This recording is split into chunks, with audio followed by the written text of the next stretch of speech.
The smoke from the burning barn reaches her before the soldiers do. Sarah Edmondson is standing at the window of her farmhouse in Gordon County, Georgia, watching a column of dark shapes move across the November landscape. She is 26 years old. Her husband Daniel left for the Confederate Army 19 months ago. She has received 4 letters from him since. The last one arrived in August. It said he was alive, that he loved her, that he would come home when the war ended. The war has not ended.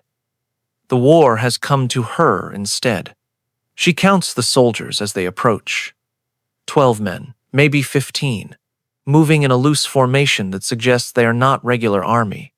They are carrying torches. One of them is leading a mule that pulls a cart already loaded with what looks like furniture, fabric, items that belonged to someone else before this morning. Sarah's nearest neighbor is the Hartwell farm, 3 miles east. The smoke she sees rising behind the soldiers is coming from that direction. She is alone. Her farmhand, a freedman named Thomas, who stayed after emancipation because he had nowhere else to go, left yesterday to find food in town. Her sister-in-law, Martha, who had been staying with her, rode to Atlanta 2 weeks ago to find news of her own husband. She has not returned. The farmhouse contains Sarah, her stored provisions, her husband's hunting rifle that she does not know how to fire, and approximately 14 minutes before the soldiers reach her door. She knows what foraging parties do. Everyone in Georgia knows. They take food, livestock, valuables, anything that might support the Confederate war effort, or simply anything they want. The newspapers call it requisitioning. The women who survive it call it something else, something they whisper to each other in church pews and quilting circles, something they do not write in letters because letters can be intercepted. Sarah has heard the whispers. She has heard about the Thornton farm in Jasper County, where a foraging party stayed for 3 days. She has heard about what happened to Mrs. Thornton and her 2 adult daughters during those 3 days. She has heard that Mrs. Thornton does not speak anymore, that she sits by her window and watches the road and does not respond when people say her name. The soldiers are closer now. She can see their faces. They are young, most of them. Boys who might have been handsome before the war made them into something else. They are laughing about something. One of them points at her house. Sarah considers her options. She can run. The woods behind the farm are dense enough to hide in, and she knows them well. But running means abandoning everything she and Daniel built, everything they own, the house where they expected to raise children. Running means confirming that she is prey, triggering the chase instinct that she can see even from this distance in the way the men move. She can hide. The root cellar beneath the kitchen has a concealed entrance that Daniel installed 2 years ago, when rumors of raids first began. But hiding means hoping they do not find her, hoping they leave quickly, hoping for mercy from men who have already burned the Hartwell farm. She can stay visible, meet them at the door, offer them food, cooperation, whatever they want that does not involve her body. Hope that daylight and her dignity and the pretense of civilized behavior will protect her from what happens when pretense fails. She has approximately 8 minutes now. The hunting rifle is in the bedroom closet, unloaded, with ammunition in a box on the top shelf. Daniel showed her once how to load it, how to aim, how to brace for the kick. She remembers almost nothing of what he said. She remembers only his hands on hers, guiding the barrel, his voice calm and patient, his certainty that she would never actually need to use it. 6 minutes. The soldiers have reached the fence line. The man in front, the one who pointed, is older than the others. His uniform is officer's rank, but his bearing suggests authority earned through violence rather than promotion. He is looking at the house with an expression that Sarah recognizes from somewhere deep in her memory, from some ancient part of her brain that knows what predators look like when they have found prey. She makes her decision. What you are about to learn has been systematically excluded from American history textbooks for over 150 years. The official narrative of Sherman's march to the sea describes property destruction, barns burned, railroads torn up, livestock slaughtered. The economic infrastructure of the Confederacy dismantled through total war. The textbooks acknowledge that civilians suffered, that homes were destroyed, that the march was brutal by the standards of its time. The textbooks do not describe what happened to the women. Tonight, I will show you the evidence that survived, despite systematic suppression, the diaries that families hid for generations before donating them to archives with restrictions on access, the letters that officers wrote acknowledging what they could not control, the court-martial records that reveal how rarely soldiers were punished and for what mild offenses, while far worse, went completely unaddressed. You will learn about the foraging parties, small groups of soldiers sent ahead of the main army to requisition supplies from farms where only women remained. You will learn about the bummer squads, the lawless raiders who followed Sherman's army and operated with complete impunity. You will learn about the unwritten policy that made officers complicit through deliberate ignorance. You will learn why the women never reported what happened, why families maintained silence for generations, why the truth was buried so effectively that most Americans today have no idea what Sherman's march actually involved. You will learn what the phrase, "passed her to the regiment," meant in the winter of 1864, why it appeared in soldiers' letters home, in court-martial testimony, in the private writings of men who witnessed things they could not forget. What happened to women whose husbands and fathers were away fighting, whose farms lay in the path of 60,000 Union soldiers moving through Georgia with minimal supervision and maximum impunity? If you want to understand the real history that comfortable narratives conceal, subscribe now and comment below telling me where in the world you are watching from, because these women existed. Their suffering was documented by the very men who inflicted it, and for 150 years, their stories have been deliberately erased from the version of history we teach our children. Sarah Edmondson is standing at her window with approximately 4 minutes remaining. Let me tell you what happens when the soldiers reach her door. Sherman's march to the sea began on the 15th of November 1864, when 62,000 Union soldiers departed Atlanta and began moving toward Savannah, 300 miles to the southeast. The strategy was unprecedented in American warfare. Sherman's army would cut itself off from supply lines, living entirely off the land, consuming or destroying everything in its path. The goal was not merely military victory. The goal was the destruction of Southern civilian morale, the demonstration that the Confederacy could not protect its own territory, the breaking of the will to continue fighting. Sherman articulated this philosophy in correspondence that historians have studied extensively. "We are not only fighting hostile armies, but a hostile people," he wrote, "and must make old and young, rich and poor, feel the hard hand of war." The hard hand of war fell primarily on women. By November 1864, most able-bodied white men in Georgia were serving in the Confederate Army. The farms and plantations that Sherman's army moved through were occupied by women, children, elderly men, and enslaved people who were in the process of becoming free, but who often had nowhere to go. When foraging parties arrived, they typically encountered households with no male protectors, no weapons, no ability to resist. The official orders regarding foraging were specific, but selectively enforced. Soldiers were authorized to gather food, livestock, and supplies necessary for the army's sustenance. They were prohibited from entering private dwellings without officer supervision. They were forbidden from violence against civilians. These prohibitions existed on paper. They rarely existed in practice. The army moved in multiple columns spread across a front 60 miles wide. Communication between units was limited. Officers could not supervise every foraging party, and many officers chose not to try.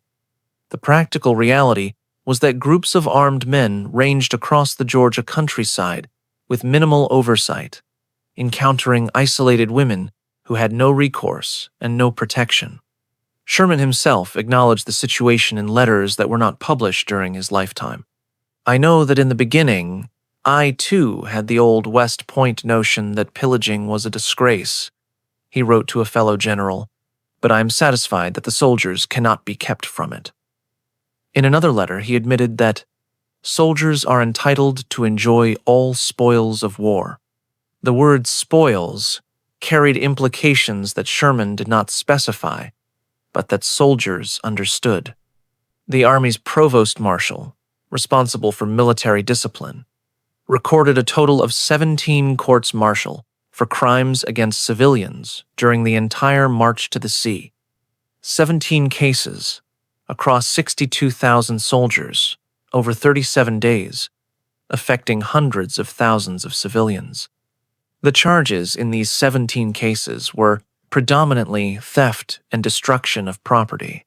Only 2 involved violence against persons. Neither of those 2 resulted in serious punishment. The absence of prosecution was the policy. The silence was the system. The man at Sarah's door does not knock. He pushes it open with one boot, his rifle held casually, his eyes moving through the interior of the farmhouse with the efficiency of someone who has done this many times. He is Sergeant William Kearns, 41 years old, a veteran of Shiloh and Chickamauga, who has spent the last 3 weeks leading what the Army officially calls a foraging detail, and what the men themselves call something else. He sees Sarah standing in the center of the main room, her hands visible and empty, her posture communicating submission that she hopes will be interpreted as cooperation rather than weakness. "How many others in the house?" His voice is flat, procedural. This is a question he asks at every farm. "I'm alone." Kearns studies her face for signs of deception. He has learned to read women during these weeks, to identify when they are hiding husbands in root cellars or sons in barn lofts. He sees no deception in Sarah's expression. He sees only fear, which is what he expects to see, what he has seen at every farm since Atlanta. Husband? Serving, 43rd Georgia Infantry. The information means nothing to Kearns beyond confirming what he already assumed. The men are gone. The women are here. The arithmetic of occupation remains consistent across every county they have passed through. "We're requisitioning supplies," he says. "Food, livestock, anything of military value. You can cooperate or you can resist. Cooperation goes easier." Sarah nods. She has rehearsed this moment in her mind for months, imagining what she would say, how she would behave, how she would navigate the transaction of giving them what they want in exchange for being left with something. Anything. Enough to survive until Daniel comes home. "I have corn in the smokehouse," she says. "Some preserved vegetables. A pig and 6 chickens. Take what you need." Kearns gestures to the men behind him. They spread through the farm, moving toward outbuildings, their practiced movements suggesting choreography developed through repetition. 3 of them stay in the main room, watching Sarah, their expressions ranging from boredom to something else that she forces herself not to identify. The search takes approximately an hour. They find everything: the corn, the vegetables, the livestock, the silver candlesticks that belonged to Daniel's grandmother, the quilts that Sarah's mother made before she died, the small cache of Confederate currency hidden beneath the floorboards that represents everything Sarah has saved for emergencies. They load it all onto the cart. The pig squeals as they drag it out. The chickens flutter in protest before necks are wrung with casual efficiency. The farmhouse empties of value while Sarah stands in the center of the main room, watching, calculating what will remain when they leave. The sun is lower now. The afternoon is fading. The column of smoke from the Hartwell farm has thinned to a gray wisp against the darkening sky. Kearns returns to the main room. The cart is loaded. The outbuildings have been stripped. The search, by any reasonable measure, is complete. He should leave now. His orders are to requisition and move on, to cover ground. to strip resources from the path of the main army. He has done this. The mission is accomplished. He does not leave. He looks at Sarah for a long moment, his expression shifting into something that the official orders do not address, something that exists in the space between what soldiers are authorized to do and what soldiers actually do when no one with authority is watching. "The boys have been marching hard," he says. "They could use some rest before we move on." Sarah feels the temperature in the room change. She feels the three soldiers who stayed inside shift their attention, their boredom evaporating into something alert and focused. She understands, in this moment, that the transaction she prepared for is not the transaction she is facing. "There's nothing more to take," she says. Her voice comes out steady, which surprises her. "You have everything." Kearns smiles. It is not a pleasant expression. Not everything. The foraging parties that accompanied Sherman's march operated under a command structure that was deliberately ambiguous. Official records indicate that each corps commander appointed officers to supervise foraging operations. These officers were responsible for ensuring compliance with general orders regarding treatment of civilians, protection of private dwellings, and restrictions on violence. In practice, the supervisory officers rarely accompanied foraging parties into the field.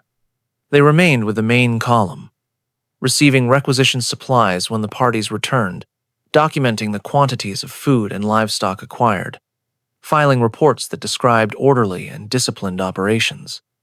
What happened between departure and return was not documented. What happened on isolated farms, miles from the main column, with no witnesses except the women who lived there, this existed in a space that official records did not reach. The soldiers who participated in foraging operations left their own records. Letters home, diaries, memoirs, written decades later when the men were old and perhaps felt compelled to unburden themselves of memories they had carried for years. Private Edward Cutter of the 103rd Illinois Infantry wrote to his brother in December 1864, "The boys take what they want, and the officers don't ask questions. I have seen things on this march that I will not write about because you would not believe them, and Mother would weep if she knew." Sergeant James McDermott of the 55th Ohio wrote in his diary on the 27th of November, 1864, "Visited a farm today where only women remained. The men had their way with them, and I could not stop it, even if I wanted to, which I am not certain I did. This war has made devils of us all." Captain Charles Wills of the 103rd Illinois, an officer who supervised foraging operations, wrote with more circumspection, "I cannot describe the scenes on some of these farms without degrading myself. Suffice to say that discipline has broken down entirely in the outlying parties, and I have given up attempting to restore it." These fragments represent the rare instances where soldiers wrote about what they witnessed. The far more common response was silence letters that mentioned foraging without details, diaries that skipped days entirely, memoirs that described the march in terms of miles covered and supplies gathered, without acknowledging the human cost of acquisition. The women who experienced what the soldiers could not bring themselves to describe left their own fragmentary records. Most did not write at all. Literacy was limited, paper was scarce, and the experiences defied articulation. But some women kept diaries throughout the war, documenting daily life on farms that their husbands had left behind. When Sherman's army passed through, these diaries recorded what happened in language that subsequent generations would struggle to interpret. Dolly Sumner Lunt Burge, a plantation mistress in Newton County, Georgia, wrote on the 19th of November 1864, "Like demons, they rush in. To my smokehouse, my dairy, pantry, kitchen, and cellar. They swear, they curse, they threaten. What manner of men are these?" Her entry continues with descriptions of property destruction that fill a full page. Then, a single sentence appears, almost hidden among the accounts of material loss. To my chamber they rush, and there do I pass the longest night of my life. She does not explain what happened in her chamber. She does not need to explain. The women who read her diary in subsequent years understood what the longest night of my life meant. The men who edited it for publication in 1918 removed that sentence, finding it inappropriate for general audiences. Sarah's longest night begins at approximately 5 o'clock in the afternoon. Sergeant Kearns posts a guard outside the farmhouse door. The remaining soldiers, she counts them now, there are 11, in total, make themselves comfortable in her home. They find Daniel's whiskey supply, the bottles he kept for special occasions, for celebrations that will never happen now. They drink steadily as the darkness falls outside. Sarah remains in the main room because they have not told her she can leave. She stands near the fireplace, her back against the stone, watching the men drink and talk and laugh about things that seem impossibly normal card games they have played. Women they knew before the war. Complaints about officers who assign them to foraging duty when they would rather be fighting. They talk about her as though she is not present. Or rather, they talk about her as though her presence is not the presence of a person, as though she is furniture or livestock, an object to be discussed rather than a participant in the discussion. Pretty enough, one of them says. He is young, maybe 20, with a face that might have been kind before 3 years of war eroded whatever kindness it once contained. Officer's wife material, another agrees. Bet the husband's some rich plantation man sitting out the war counting his slaves. Sarah does not correct them. She does not explain that Daniel is an infantry sergeant, that their farm is 40 acres of middling soil, that they have never owned slaves because they could never afford them. She understands that accuracy is not the point. The point is the story they are telling themselves, the justification they are constructing, the narrative that makes what comes next something other than what it actually is. The drinking continues. The evening deepens. The farmhouse fills with smoke from their pipes and the smell of whiskey and the particular tension that builds when violent men are idle and bored. At approximately 8 o'clock, Sergeant Kearns stands up. He does not say anything. He simply walks towards Sarah, his movement unhurried, his expression containing nothing that she can appeal to no mercy, no hesitation, no recognition that she is a person rather than an opportunity. She speaks because speaking is all she has left. Please, I've given you everything. Just take it and go. Kearns stops approximately 2 feet away from her, close enough that she can smell the whiskey on his breath, see the broken blood vessels in his eyes, feel the heat radiating from his body. Your husband's off fighting to keep his property, he says. Slaves, land, whatever else you people think you're entitled to. You started this war. You don't get to decide how it ends. Sarah wants to explain that she never owned slaves, that Daniel never wanted to fight, that they were both conscripted into a conflict that served plantation owners' interests rather than their own. But the explanation would not matter. The explanation would not change what is about to happen. Kearns reaches for her. The bummer phenomenon represents one of the least documented aspects of Sherman's march. Official Army records barely acknowledge their existence. Sherman's own correspondence mentions them only in passing, usually in the context of denying responsibility for their actions. But soldiers' letters and diaries describe them extensively, painting a picture of lawlessness that exceeded even the loosely supervised foraging parties. Bummers were unofficial raiders who followed the army without being formally attached to any unit. Some were deserters from both armies who found the chaos of the march profitable. Some were soldiers who simply separated from their units and operated independently. Some were civilians, opportunists attracted by the prospect of plunder with no consequences. They traveled in groups ranging from a handful to several dozen. They moved ahead of the main army, reaching farms before official foraging parties arrived. They operated with no oversight whatsoever, no officers to maintain even the pretense of discipline, no records kept of their activities. Private Ricebowl of the 123rd New York Infantry described encountering bummers on the 22nd of November 1864. Met a band of men on the road who were neither Confederate nor properly Union. They had women's jewelry pinned to their coats and blood on their hands that they made no effort to wash. They laughed when we asked what regiment they belonged to. The bummers understood something that regular soldiers sometimes forgot. The march to the sea had created a temporary zone where law did not exist. The Confederate authorities had fled. The Union authorities were focused on military objectives. The civilian population was defenseless. In this vacuum, anything was permitted because nothing was enforced. Women who encountered bummers faced something worse than the foraging parties. The regular soldiers, however poorly supervised, at least belonged to a command structure that could theoretically be appealed to. The bummers belonged to nothing. They answered to no one. They left no records because there were no records to leave.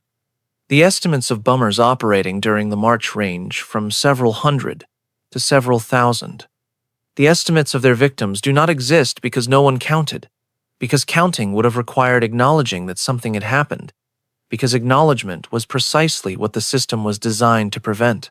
The first soldier finishes with Sarah at approximately 9:30. She has stopped tracking time precisely because precision requires mental presence, and mental presence requires being inside her body, and being inside her body is something she can no longer sustain. She has retreated to a place where she can observe what is happening without fully experiencing it, a psychological refuge that trauma creates when reality becomes unsurvivable. The soldier buttons his trousers and returns to the main room, where the others wait. He says something that makes them laugh. Sarah does not hear the words. She has stopped processing language along with sensation.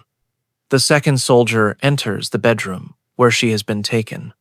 She has learned, in the 90 minutes since this began, that resistance increases violence. She has learned that compliance does not reduce it. She has learned that nothing she does or does not do affects what happens, that she has become an object that events happen to rather than a person who participates in events. The second soldier takes longer than the first. When he finishes, a third enters.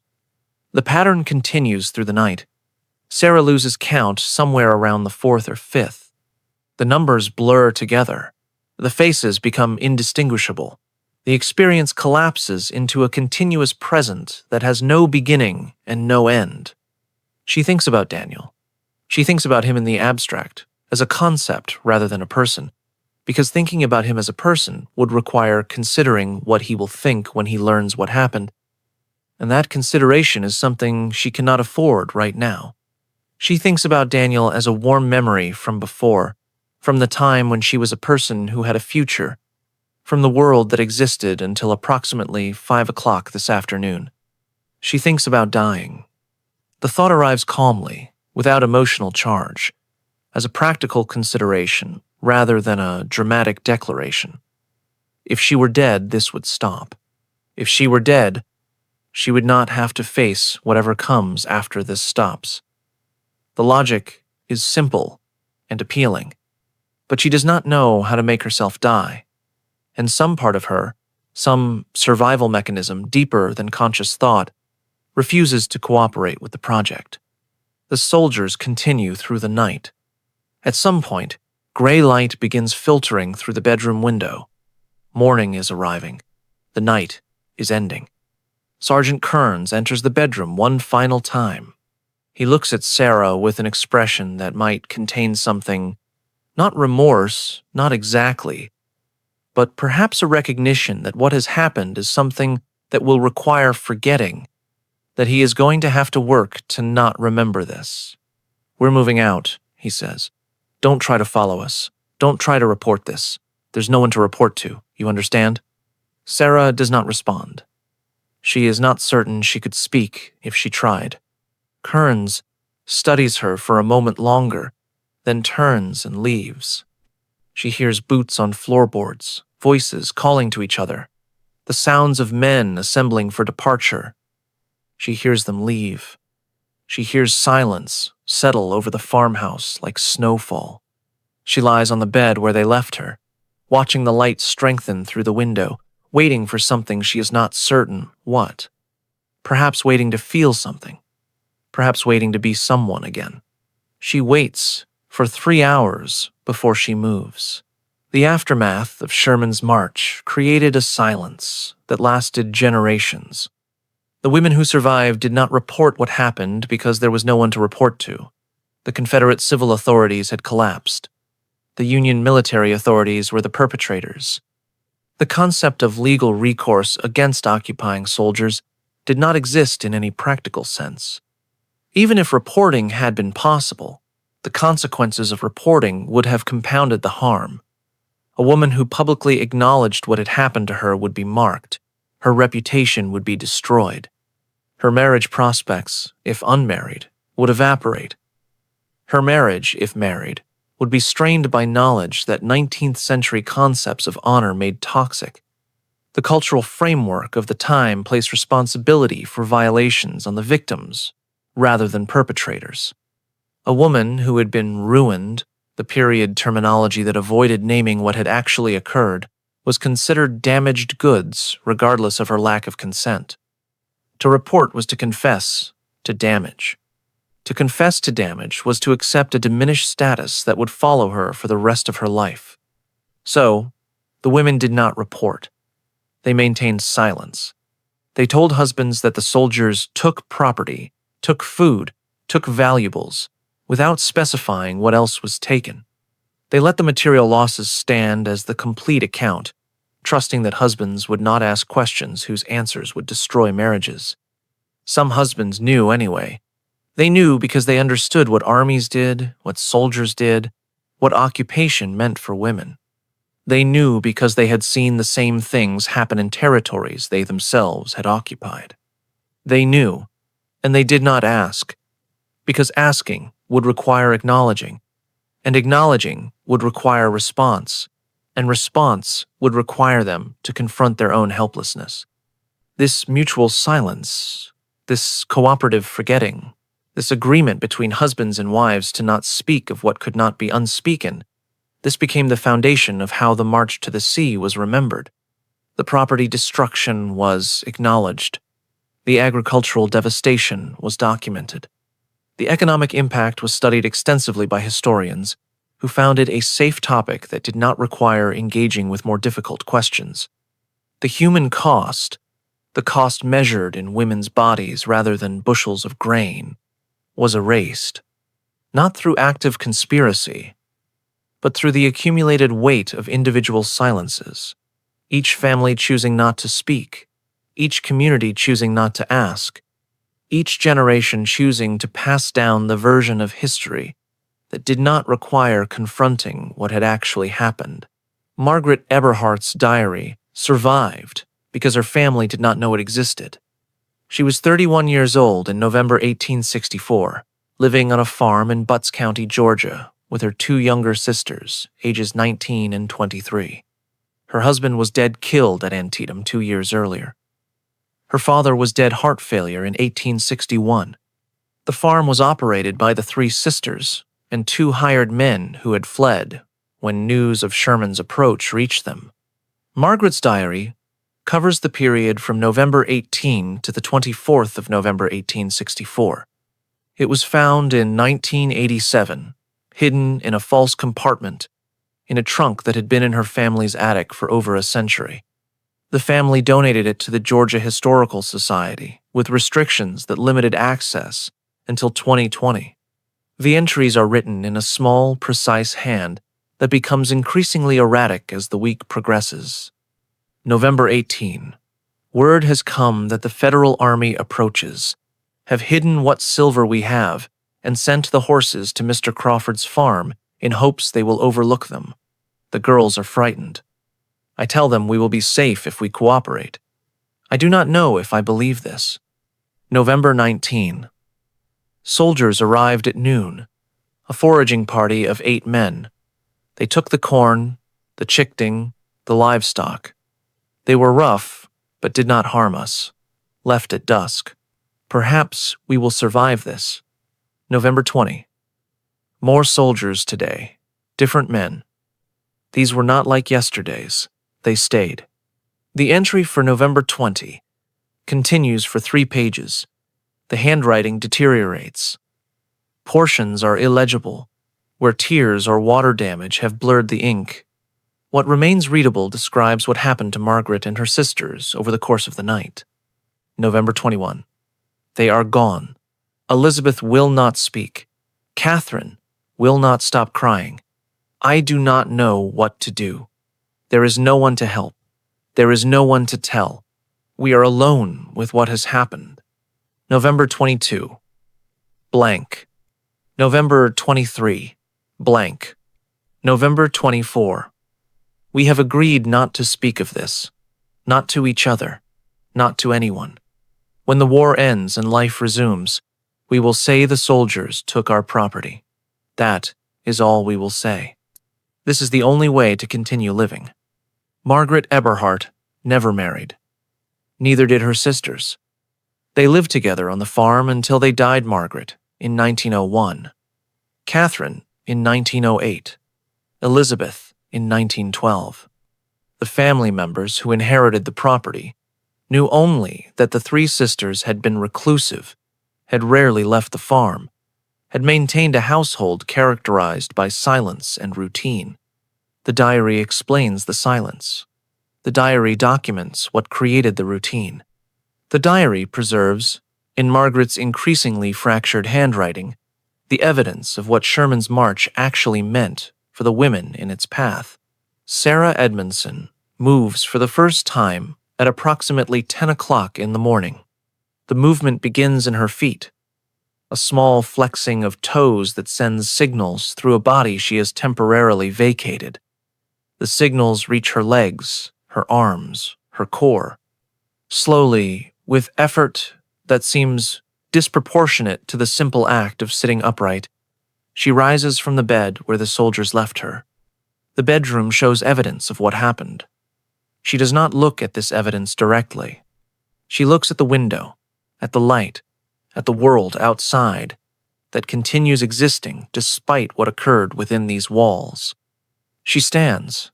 Her legs support her, which surprises her. She expected them to fail, expected her body to refuse cooperation with the project of continuing to live. But her body has its own agenda, its own survival imperatives that operate below conscious decision. She walks to the door. She walks through the main room, where the soldiers drank and waited and discussed her as though she was not present. She walks to the front door that Kearns pushed open approximately 17 hours ago. Outside, the November air is cold and clean. It tastes different from the air inside the house. It tastes like something that has not been contaminated. She stands on her porch and surveys the damage. The smokehouse is empty. The barn doors hang open, revealing absence where livestock once stood. The garden has been trampled. The chicken coop is a scatter of feathers and broken wood. Everything of material value is gone. But the house still stands. The fields still exist.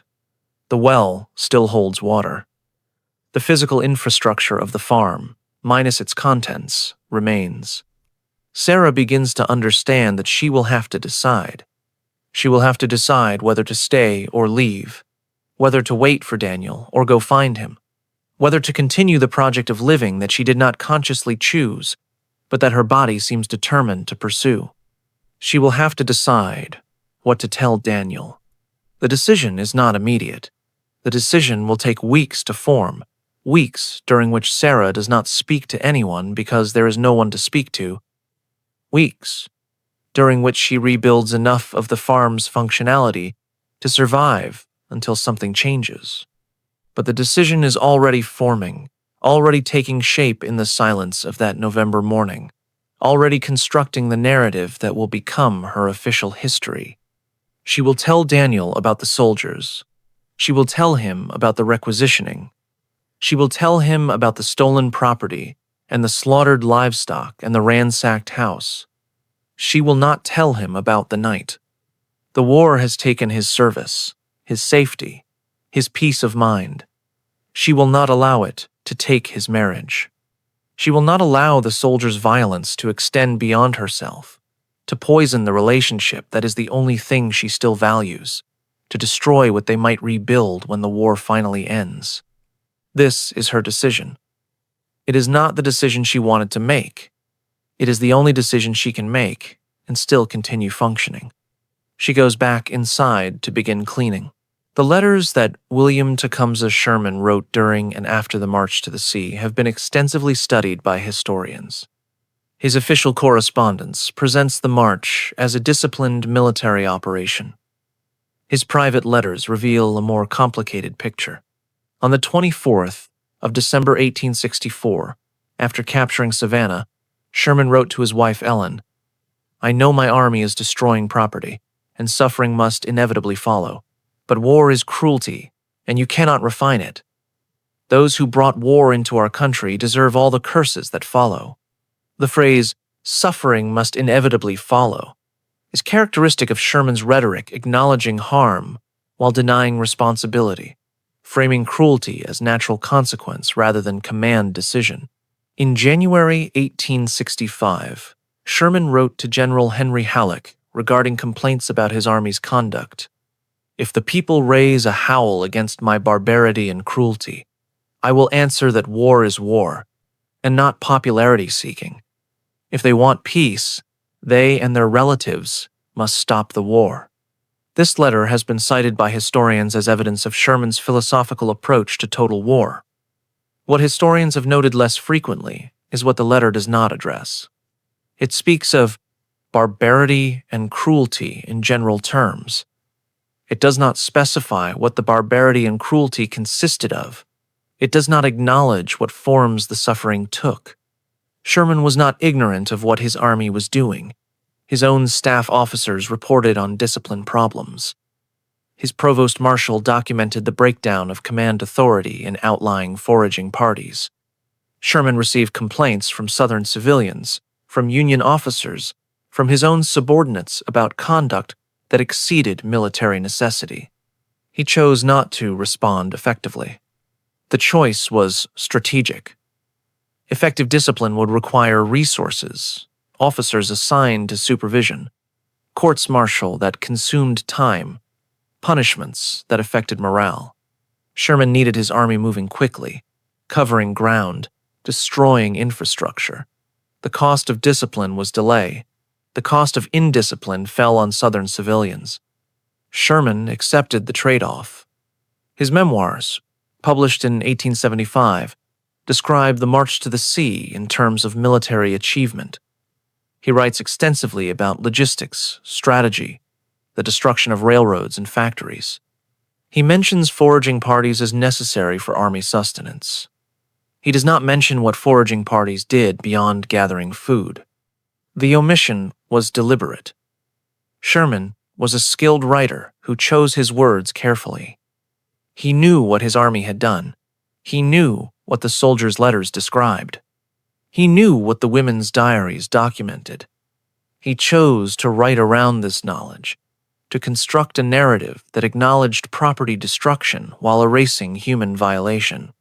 His narrative became the official narrative. His memoir became the source that subsequent historians cited.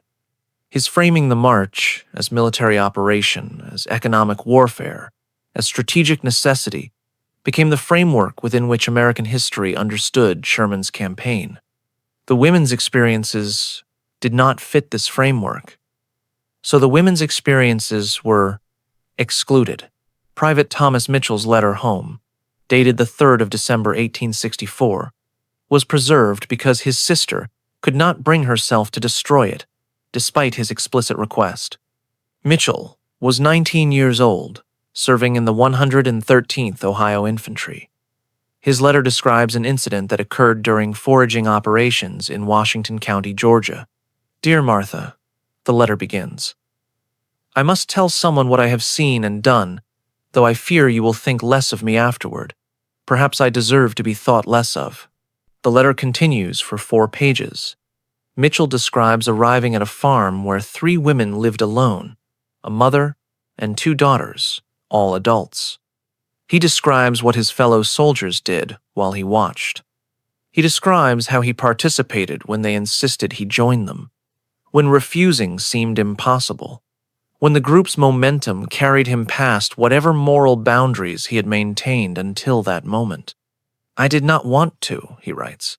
I told myself I was being ordered, that I had no choice, that everyone was doing it. These are lies. I had a choice. I chose wrong. I chose what was easy over what was right. I cannot undo what I did. I can only tell you so that someone knows, so that this does not disappear into the silence that covers everything we do here. He concludes, please burn this letter after reading. Do not tell Mother. Do not tell anyone. I only needed someone to know. That is all. Martha Mitchell did not burn the letter. She hid it in a Bible that remained in her family for generations. When the Bible was donated to a historical society in 1954, the letter was discovered. It was sealed in restricted archives until 2018. The letter reveals something that official records obscure. The soldiers knew what they were doing. They knew it was wrong. They did it anyway because circumstances permitted, because consequences were absent, because the system was designed to enable rather than prevent. Mitchell survived the war. He returned to Ohio. He married in 1868. He had children. He never spoke of what happened during the march. But according to family accounts, he suffered from what the period called soldier's heart, nightmares, anxiety, an inability to discuss his war service. He died in 1912, still carrying whatever memories the letter only partially captured. Daniel Edmondson came home in May 1865. The war had ended. Lee had surrendered. The Confederate Army had dissolved.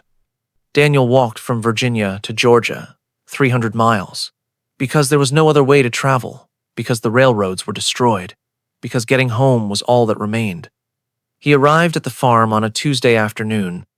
Sarah saw him coming down the road, a thin figure in a threadbare uniform, walking with the particular gait of a man who has walked too far on too little food. She ran to meet him. They embraced in the road, holding each other for a long time, neither speaking because speech seemed inadequate after 19 months of separation, after everything that had happened while they were apart. When they finally walked to the house, Daniel saw the damage. The empty barn, the broken fences, the fields that had gone untended through the winter and spring. He saw the evidence of Sherman's march, the physical traces of the army that had passed through. They took everything, Sarah said. The soldiers. Last November, they took the food, the animals, everything we had. Daniel nodded. He had expected this. Everyone who served in the Confederate Army had heard about the march, had received letters from families describing the destruction. He had walked through the devastated landscape on his way home, had seen farm after farm that looked like his own. We'll rebuild, he said. We're alive. That's what matters. Sarah did not respond. She was standing in the doorway of their house, looking at her husband's face, searching for something recognition, perhaps, or suspicion, or some indication that he knew more than she had told him. She found nothing.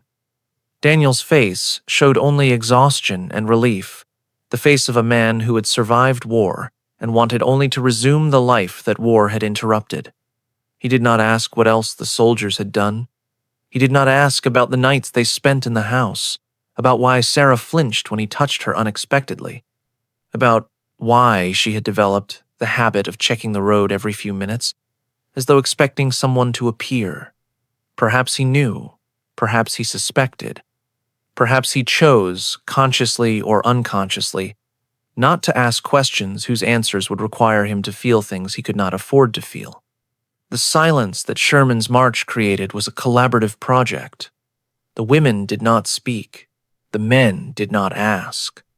Together, they constructed a version of history that acknowledged material loss while erasing human cost. Sarah and Daniel rebuilt the farm. They had 3 children over the following years, 2 daughters and a son. They attended church on Sundays. They participated in community life. They appeared, to everyone who knew them, to be a family that had survived the war and recovered. Sarah never told Daniel what happened in November 1864. She never told her children. She never told anyone. She carried the knowledge alone for 43 years until her death in 1908. The secret died with her, or seemed to die, except for the pattern it created, the flinching, the road watching, the way she sometimes grew silent for hours without explanation, the residue of trauma that her family learned to accommodate without understanding. Her granddaughter, born in 1901, would later describe her grandmother as a woman who seemed to be somewhere else, even when she was right in front of you. The granddaughter did not know where Sarah went during those absences. She did not know what memories Sarah was visiting, what November night she was reliving, what soldiers were entering her house again and again in the landscape of her mind. No one knew. That was the point. The historiographical treatment of Sherman's march reveals how historical narratives are constructed and maintained. The standard account, established in the late 19th century and perpetuated through the 20th, presents the march as a strategic triumph. Sherman defeated the Confederacy by destroying its economic capacity to wage war. The destruction was extensive but necessary. Civilians suffered, but their suffering was the inevitable consequence of a war they had initiated. This account is not false. Sherman did destroy Confederate economic infrastructure. The march did contribute to Union victory. The Confederacy did bear responsibility for initiating the conflict. But the account is radically incomplete. The historians who established the standard narrative relied predominantly on military records, official correspondence, and memoirs by commanding officers. These sources documented what the Army intended to do and claimed to do. They did not document what the Army actually did in the spaces between intention and claim. The women's diaries that existed were largely inaccessible. They remained in family possession, hidden from public view, protected by descendants who understood that publication would expose family secrets, best left unexposed. When these diaries were eventually donated to archives, they often came with restrictions that limited access for decades. The soldiers' letters that described what happened were similarly sequestered. Families did not want to preserve evidence that their grandfathers or great-grandfathers had participated in atrocities. Letters were burned, lost, buried in attics, and forgotten. The few that survived were scattered across private collections, difficult for historians to locate and assemble into a coherent picture. The court-martial records that might have revealed the extent of the problem were minimal because courts-martial were minimal. The absence of prosecution created an absence of documentation. The system's refusal to acknowledge the crimes produced a historical record that did not contain the crimes. This is how erasure works, not through conspiracy, but through the accumulated weight of individual decisions, families choosing silence, archives choosing restrictions, historians choosing sources that did not require engaging with difficult questions. The result is a version of history that Americans learn in schools, that textbooks present as comprehensive, that general knowledge treats as settled. Sherman's march destroyed property. The South suffered. The war ended. What the women experienced is not part of this version. Their suffering is not included in the suffering that Americans are taught to acknowledge. Their stories are not among the stories that American history tells itself. Mary Ann Harris Gay published her memoir, Life in Dixie During the War, in 1892. The memoir describes her experiences during Sherman's occupation of Decatur, Georgia. It is considered one of the most detailed first-hand accounts of the march's impact on civilian life. Historians cite it frequently. It has remained in print for over a century. What historians cite less frequently is what Marianne's original manuscript contained versus what the published version included. The manuscript was edited before publication. Family members and the publisher agreed that certain passages were inappropriate for public consumption, that they would damage the reputations of individuals and families, that they described events that civilized society should not discuss in print. These passages were removed. The published memoir describes property destruction, food shortages, the terror of occupation. It does not describe what happened to women in the author's neighborhood during the occupation. It does not describe what Marianne herself may have experienced, but chose to frame as happening to others. The original manuscript is held by a private collector. Access is restricted. The excised passages have never been published. This pattern, manuscripts edited, diaries redacted, accounts sanitized, appears throughout the documentary record of Sherman's march. The sources that historians rely on are not complete sources. They are sources that have been filtered through layers of family decision, editorial judgment, and cultural prohibition. What remains is the outline of what happened. What has been removed is the substance. The women who survived Sherman's march lived with their knowledge for the rest of their lives.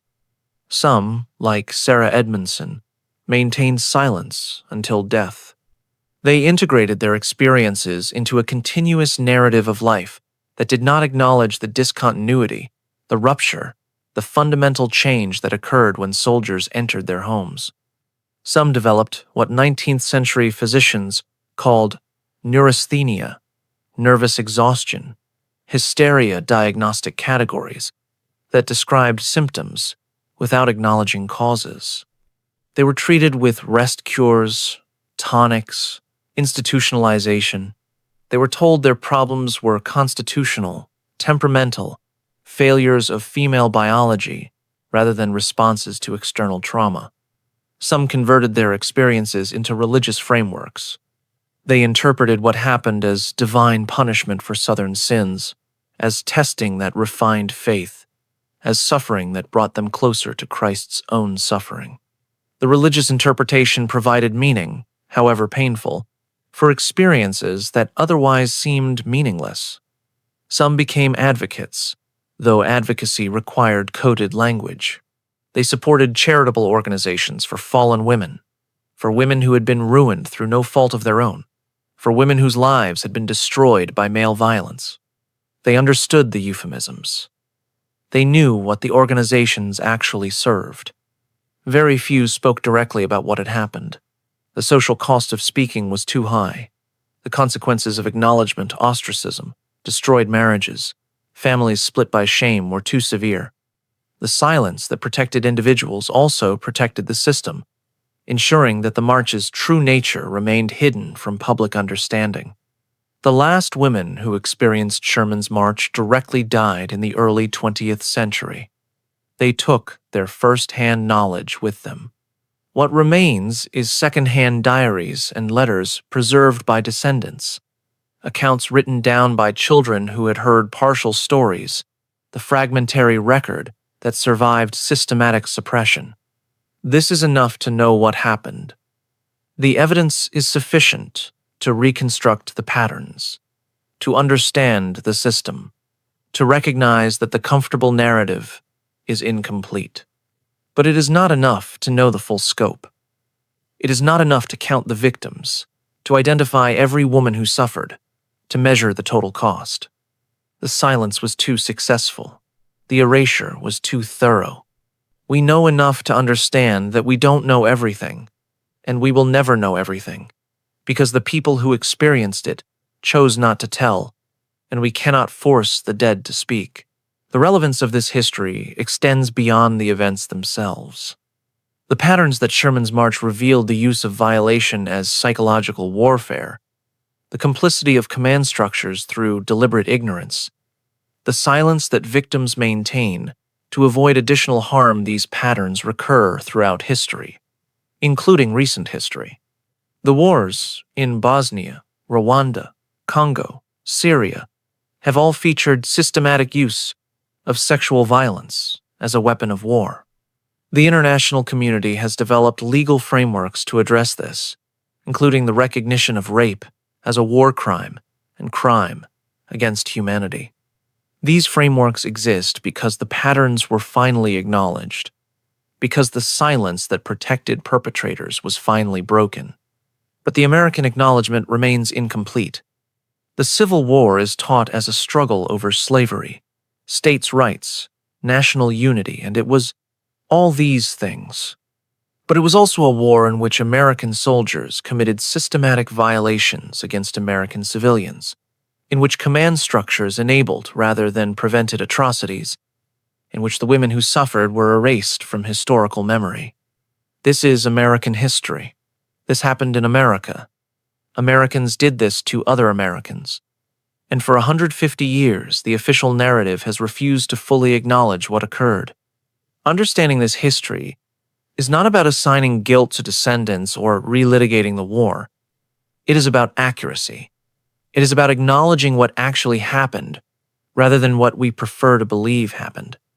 It is about recognizing that the comfortable narratives we inherit are often incomplete, that erasure is a form of historical violence that extends the original violation across generations. The women of Sherman's March deserve to have their experiences acknowledged. Not exploited, not sensationalized, but acknowledged, recognized, as part of American history, included in the stories we tell about who we are and what we have done. Sarah Edmondson's great-granddaughter discovered her ancestors' story in 2019.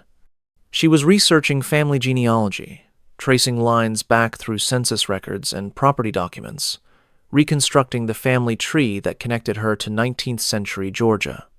She found Sarah's name on a marriage certificate, on land deeds, on the grave marker in a small cemetery that still exists. She also found a letter. The letter was written by a neighbor woman in 1866, addressed to a relative in another state. It mentioned Sarah in passing, in a context that suggested knowledge of something that the official family history did not contain. Poor Sarah Edmondson has not been the same since the soldiers came through, the letter read. Her husband returned from the war, but she will barely let him touch her. Everyone knows what happened to women on those farms, but no one speaks of it. I suppose silence is easier than acknowledgement. The great-granddaughter followed this thread. She contacted historians who specialized in the March to the Sea. She learned about the pattern of violence that affected women throughout Georgia. She understood, finally, why her great-great-grandmother had been a woman who seemed to be somewhere else. She shared this information with her family. The response was mixed. Some relatives wanted to know more. Others preferred the silence that had protected them from difficult knowledge for generations. The family had to decide, collectively, whether to continue the erasure or to finally acknowledge what Sarah had experienced and hidden. They chose acknowledgement. The choice did not change what happened. It did not repair the damage. It did not bring Sarah back or give her the justice that was never available to her.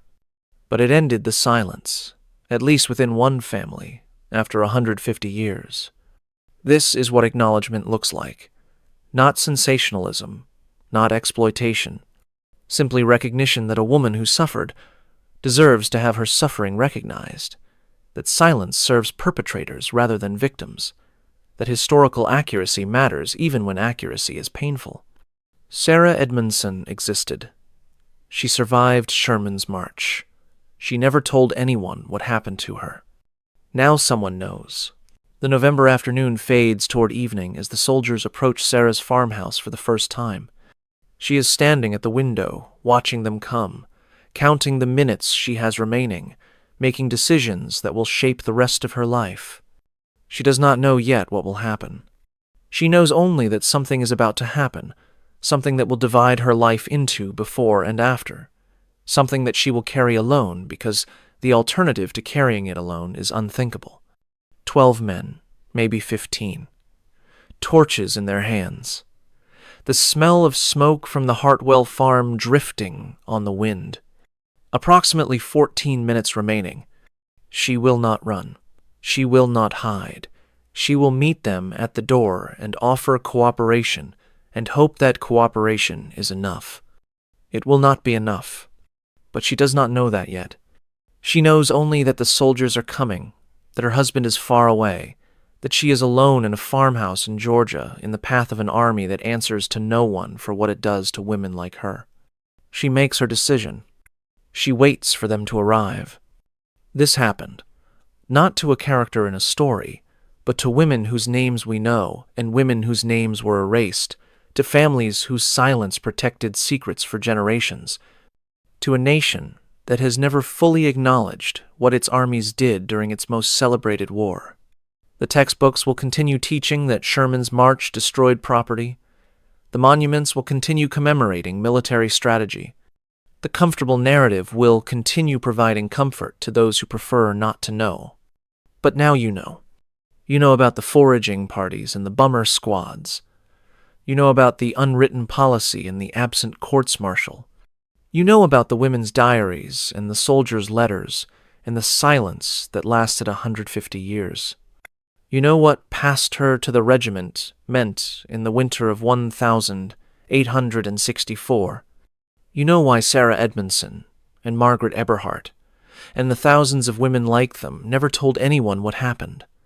Why they chose silence over acknowledgement. Why they let the property destruction stand as the complete account while carrying the rest alone until they died. You know now because someone finally told you. Subscribe if you want more hidden histories exposed.